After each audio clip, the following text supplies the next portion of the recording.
What happens when a 90-year-old war veteran, a woman who has faced the horrors of battle and the cruelty of prejudice, is pushed to the edge by a gang of bikers who mistake her silence for weakness?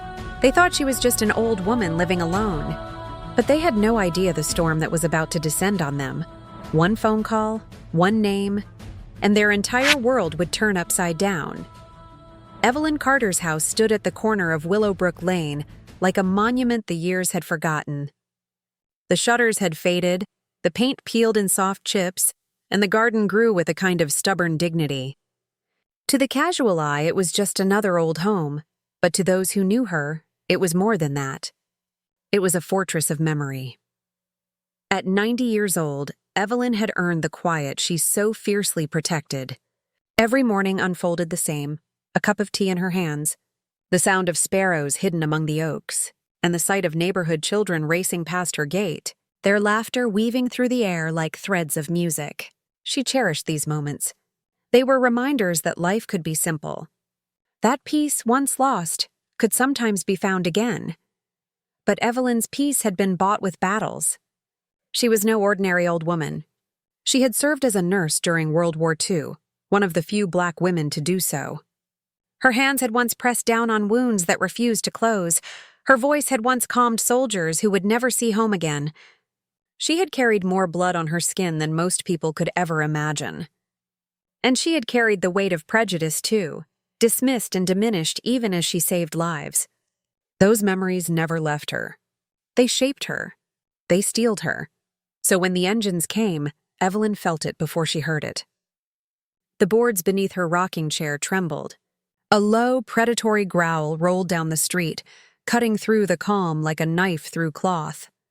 Then came the roar, multiple motorcycles tearing into the neighborhood like thunder given form. The street had never known a sound like it. Windows rattled. Birds scattered from the trees.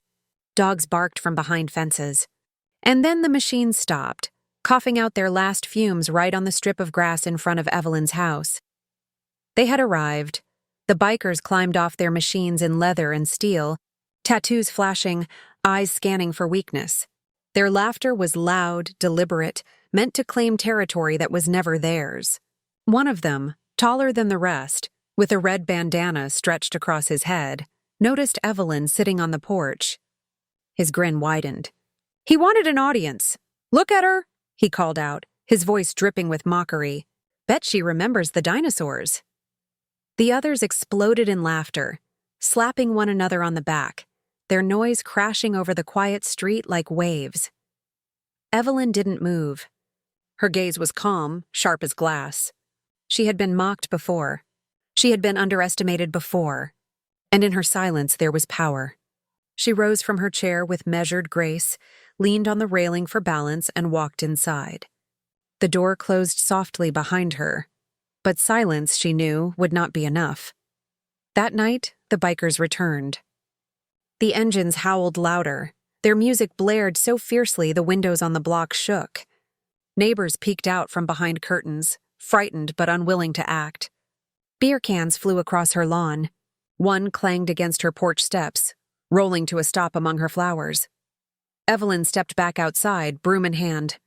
She swept slowly, steadily, as though the chaos was nothing more than dust on her porch. "Careful, Granny," one biker shouted. More laughter followed, uglier than before. Evelyn paused and looked at them. Just looked. Her stare was so unwavering, so unafraid, that for a brief second their laughter faltered. But only for a second. The next day, they escalated. Louder engines. More garbage. A makeshift camp thrown together on the sidewalk, as if the street now belonged to them. The leader swaggered forward, boots crunching against the gravel, and leaned casually against her fence. His grin was wide, taunting. "This street's too lively for someone like you," he sneered. "Why don't you move to a nursing home?" "Leave the living to us!" The pack erupted in cruel laughter. But one younger biker hesitated, his voice quieter than the rest. "Maybe this is going too far," he muttered. The leader waved him off. "She won't do a thing. Cops don't care about some cranky old woman." They didn't understand. Evelyn wasn't reaching for the police. She knew the limits of their protection.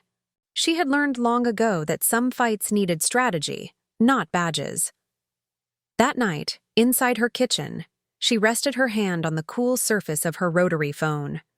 Beside it lay a leather-bound notebook, its pages filled with names and numbers she hadn't called in decades. Old comrades, old allies, people who remembered her, who respected her, who still owed her.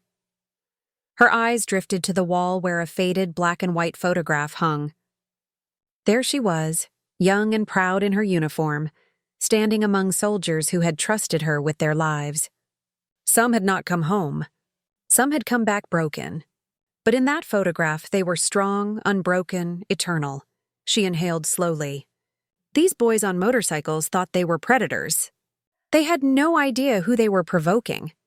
As the sun bled into the horizon, Evelyn stepped onto her porch. In one hand, the old rotary phone. In the other, the notebook filled with the weight of history. The laughter of the bikers rolled across the street like thunder.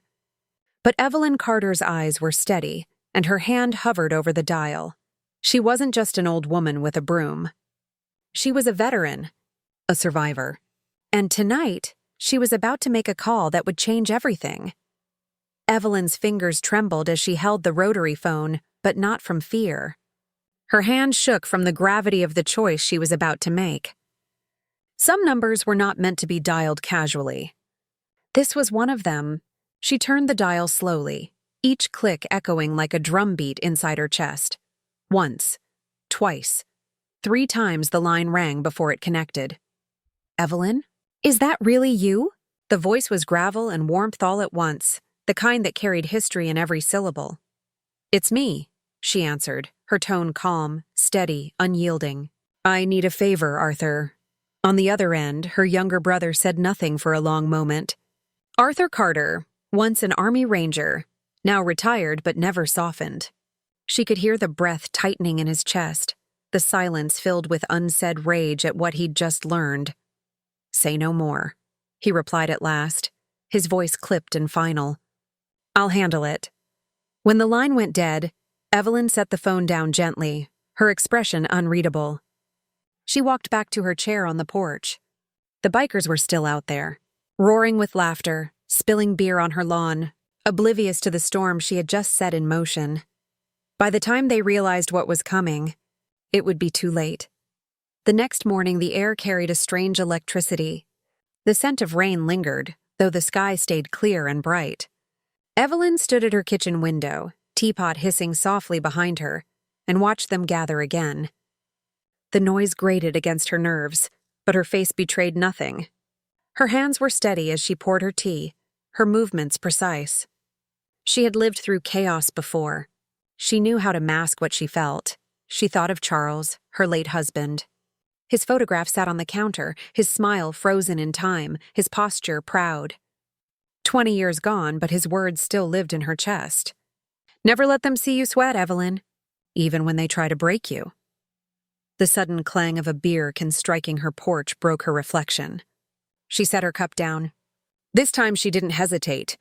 She walked to the door, opened it, and stared directly into the eyes of the leader. He leaned against her fence, grinning like a predator. "You don't give up, do you?" he sneered. "Most folks would have begged us to leave by now."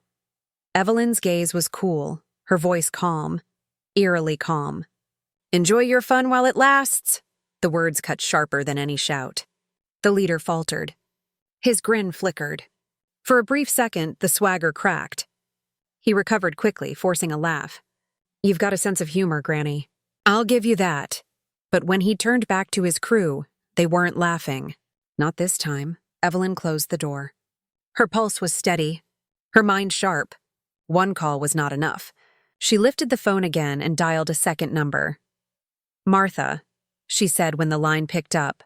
The voice on the other end softened instantly. "Evelyn Carter." "It's been too long." "What's going on?" Evelyn told her everything. Every insult. Every can tossed onto her lawn. Every moment of mockery. Every look of contempt. She spoke without embellishment.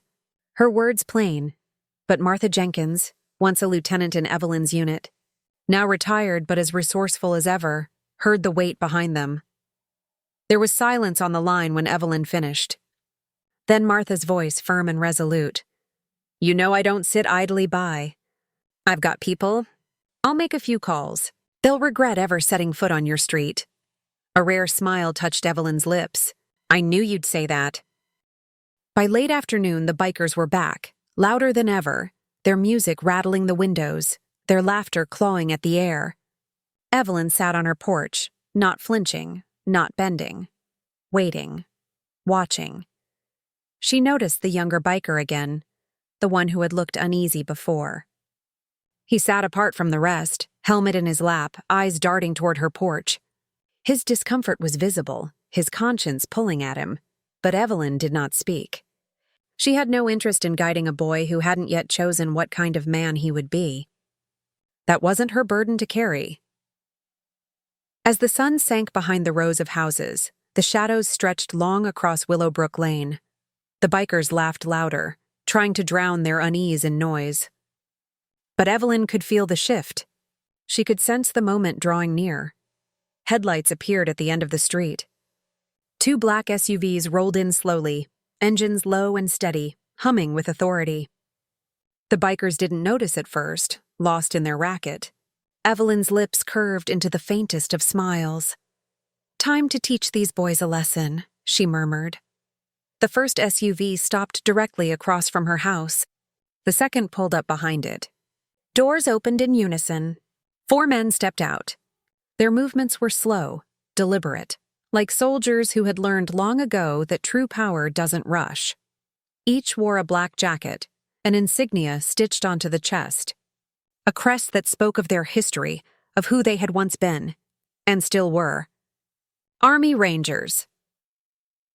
Arthur Carter climbed out of the driver's seat, his presence filling the street. His frame was broad, his beard streaked with silver, his posture carrying the weight of decades of service. He didn't need a uniform. His stance alone commanded respect. 3 more men followed, brothers in arms, retired but not diminished. Men who had spent their lives walking the line between chaos and order. Men who knew how to end a situation before it began. The bikers froze mid-laugh. Their heads turned slowly toward the newcomers. The leader straightened, the grin draining from his face as he sized them up. His bravado cracked like thin glass. Arthur's eyes locked on him. No anger, no theatrics. Just steel. "You must be the one bothering my sister," he said, his voice even but edged like a blade. The words hung heavy in the silence. The air itself seemed to tighten. "Sister?" The leader echoed, his cocky tone dissolving into something smaller, thinner. He glanced back at Evelyn, who sat on her porch, calm as ever, her hands folded neatly in her lap. She watched the scene unfold like a woman who had already decided the outcome. The leader swallowed. "We were just hanging out," but no one laughed this time, not even his own crew. Arthur stepped forward, closing the distance with unhurried steps. His hands rested casually at his sides, but there was nothing casual in his stance. Every inch of him radiated command. "Hanging out?" His voice was low, flat, dangerous. "That's what you call it? Throwing trash on her lawn, blasting music at all hours, mocking a woman who's given more to this country than you could ever imagine?" The words struck like hammer blows. The bikers shifted uneasily, their false bravado unraveling under the weight of Arthur's gaze. Their laughter had dried up, leaving only the hum of idling engines and the rustle of a restless breeze. One of the bikers muttered something, his voice shaky, but the leader snapped a hand up to silence him. He tried to square his shoulders, but the swagger had slipped. "Look, we didn't mean any harm," he said, his tone defensive, hollow. "It was just some fun." Arthur didn't blink, didn't flinch. His stare cut through the leader like glass. "Fun?" His voice tightened, sharp as a blade unsheathed. "Let me tell you what fun looks like. Fun is respecting the people who earned it. Fun is knowing when to back down before you bite off more than you can chew." The air grew heavier, pressing in on the bikers. None of them smiled now. None of them dared.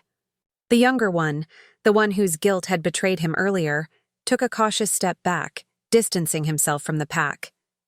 His eyes darted toward Evelyn. shame flickering across his face like a confession he couldn't speak aloud. Before the leader could respond, another sound broke the tension. Tires crunching against gravel. A car pulling up slowly behind the SUVs, a sleek sedan this time. Out stepped a woman dressed in a dark blazer, her presence sharp, commanding, undeniable. Martha Jenkins. Evelyn's old lieutenant. Time had touched her hair with gray, but her eyes were still sharp enough to cut through lies. Two more men climbed out behind her, local veterans she had called on. Men who had fought their own battles, men who had known Evelyn for decades, men who weren't about to watch her be degraded by punks with loud engines and cheap beer. Martha strode forward, her heels cracking against the pavement like a metronome of judgment, her gaze fixed on the leader unblinking. "You picked the wrong woman," she said, her tone cool, precise. "Do you have any idea who she is? What she's done? She served this country when men like you wouldn't lift a finger. You think your noise intimidates her? You're nothing but static." The leader opened his mouth to argue, but Arthur cut him off, his voice slicing through the night like a command on the battlefield. "Enough." He gestured toward the motorcycles scattered across the lawn. His tone was calm, but it carried the finality of a verdict. "Pick up your trash, get on your bikes, leave. And if you're smart, you'll never come back. Not here. Not anywhere you think you can prey on people weaker than you. Because the next time you try, you won't get a warning." The silence was suffocating. For a moment, no one moved. Then, reluctantly, the leader gave a small signal. One by one, his crew obeyed. The sound of crumpled cans being collected replaced their earlier laughter. Their swagger was gone. They were shadows now, diminished under the weight of something they couldn't laugh away. Arthur and his team didn't raise their voices. They didn't throw a single punch. Their presence was enough. Authority earned, not demanded.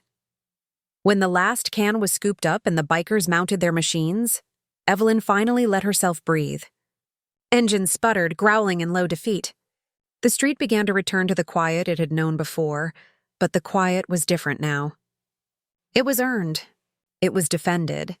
Neighbors who had hidden behind blinds and cracked doors began to emerge, tentative at first. They drifted toward Evelyn's lawn in small groups, murmuring to one another, their eyes fixed on the porch where she sat, hands folded neatly in her lap. Some faces carried awe, others carried shame. Arthur climbed the steps and lowered himself into the empty chair beside her. His presence, steady and protective, wrapped around her like a blanket she hadn't realized she missed. For a long moment, they didn't speak. The silence was theirs again, claimed back from the chaos. Martha joined them, her sharp eyes softening as she looked at Evelyn. "They won't be back," she said. Her voice was firm, but underneath it was kindness. "And if they try, they'll find out what real trouble looks like." Evelyn chuckled softly, the sound dry but warm. "I wasn't worried," she said. "I knew you'd come." Arthur leaned back, casting a glance at the growing crowd of neighbors hovering at the edge of the lawn. "Looks like you've got some explaining to do," he teased, his tone lighter now, though his eyes stayed vigilant. A woman stepped forward from the crowd, Denise, a mother of two who lived across the street. Her voice trembled with both awe and guilt. "Miss Carter," she said quietly, we had no idea. About your service. About everything you've done. We should have spoken up sooner." Evelyn raised a hand gently, silencing her. Her voice was calm but carried weight. "There's no need for apologies. We all find our strength in different ways. Today, it just happened to be my turn." Denise's eyes shimmered with tears. The crowd murmured, then began to disperse, some pausing to press a hand to Evelyn's shoulder or whisper quiet thanks. Gratitude hummed in the air, unspoken but undeniable. When the street was nearly empty again, Arthur turned to his sister. "You know you didn't have to handle this alone. You could have called sooner." Evelyn met his gaze, the faintest spark of humor in her eyes. "And deny you the chance to play the hero? Where's the fun in that?" Arthur laughed then, a deep, genuine laugh that rolled through the quiet street, scattering the remnants of tension. "You haven't changed," he said. "Still stubborn as ever." Evelyn's eyes shifted, her expression tightening slightly. The younger biker hadn't left with the others. He lingered near the curb, pacing nervously. His helmet hung from his hand, his shoulders hunched with unease. Finally, he walked toward the porch. He stopped a few feet away, his voice faltering. I just wanted to say... His eyes dropped to the ground, shame etched into his face. He shoved his hands into his jacket pockets, unable to look her in the eye. The street fell silent again, every eye turning to watch what he would say next. The young biker's voice cracked as he spoke, his words trembling in the cool night air. I didn't mean for things to get this bad. I didn't know who you were. Evelyn studied him in silence. Her eyes, sharp yet weary, held him frozen where he stood. When she finally spoke, her tone was steady, almost gentle, yet it carried a gravity that struck harder than any shouted rebuke. It's not about who I am, she said. It's about how you treat people. No matter who they are. No matter what they look like. Respect isn't optional. The words pierced him deeper than the stares of Arthur and the veterans. His shoulders sagged, the bravado gone, replaced by the heavy weight of shame. He nodded, slowly, almost as if the motion itself cost him something. I'll do better, he muttered, his voice hollow but laced with sincerity. Without another word, he turned back to his bike. The engine coughed to life, but it sounded smaller now, less menacing, as though even the machine itself had been stripped of arrogance. He rode off into the fading twilight, his figure swallowed by the night. Evelyn leaned back in her chair, exhaling a long, steady breath.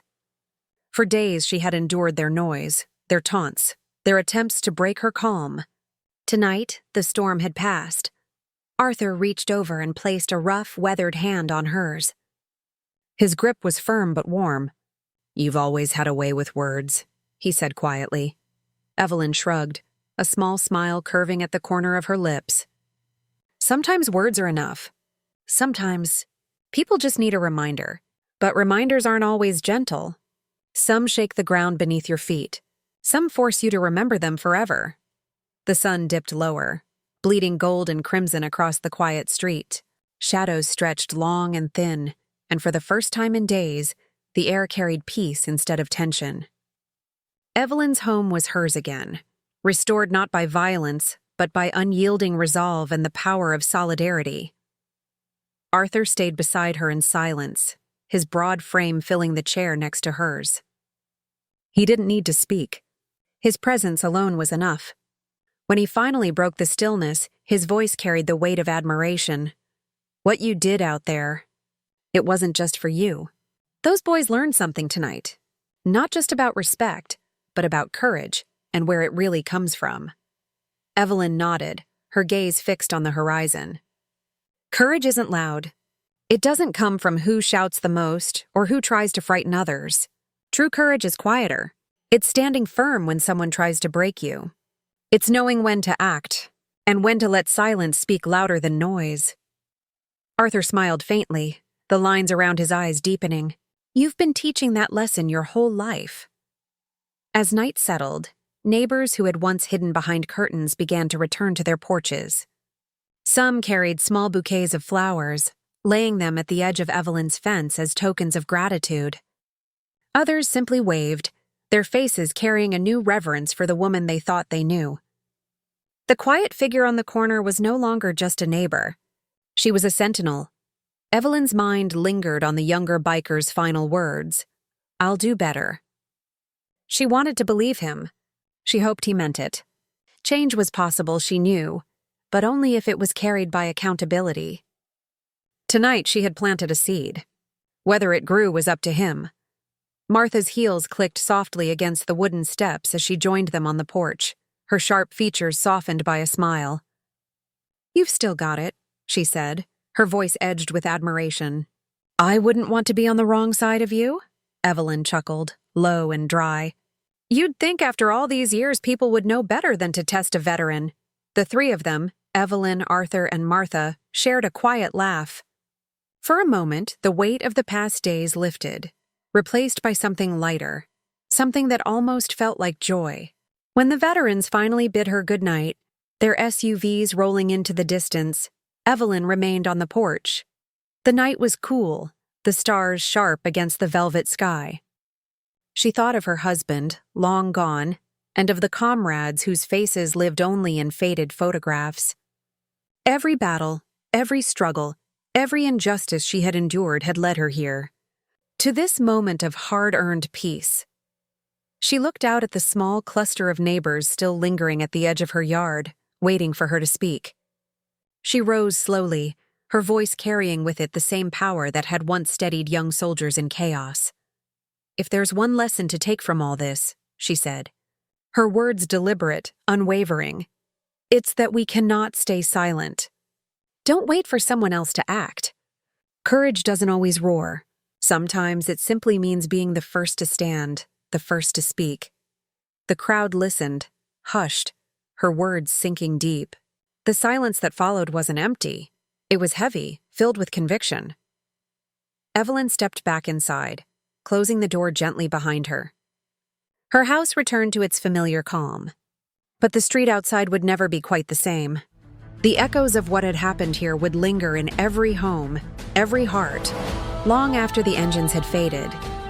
And for those who witnessed it, one truth would remain clear. Strength is not born from power or fear. It is born from conviction, unity, and the will to never back down. Stories like this remind us that courage doesn't fade with age, and respect must never be optional. If this story moved you, don't forget to like this video, share it with someone who needs to hear it, and subscribe for more untold truths that expose injustice, reveal hidden strength, and challenge the world we live in.